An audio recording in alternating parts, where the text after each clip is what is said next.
prière. Oyo ezali bongo organisé awana kati ya Baruti Tabernacle International noko nangandi melanga cœur. Le pasteur Baruti Carlos Kelala azali kopengisa bino tu boya ebele. Boya to plaidé kobanda mokolo mercredi le 29 janvier 2025 kino mokolo dimanche 2 février 2025 oyo awana numéro 6 ya avenue Paroisse na quartier Rigini na commune ya Lemba na kati ya Baruti Tabernacle ya Kato Sambela. Et bongo mokolo samedi 1er février 2025 et kozala bongo journée d'adoration avec Payembi Yangouya, lokola frère Jérémy Vaz, Bakisa Jonathan Yonfou, Exaucé Kafuta, Junior Kabongo, TV Wenderson, bakozala wana pona koyembela nkolo. Ebongo bate Yanguya, pasteur Mosendo,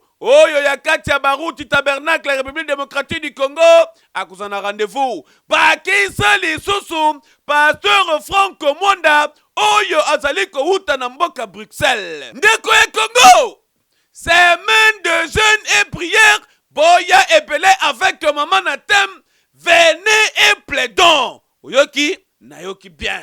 Orozala, na rendez-vous. Yasol. Tous en la prière. On sera en prière. Mercredi. Jeudi. Vendredi. Dimanche, samedi, ça sera adoration. Samedi, ça sera seulement l'adoration. Tout le monde est d'accord. On sera seulement en prière. Titre la semaine. Les titres de cette semaine. Venez et plaidons.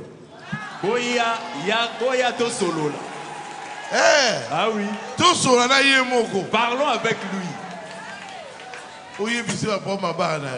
Dis-lui les problèmes de tes enfants.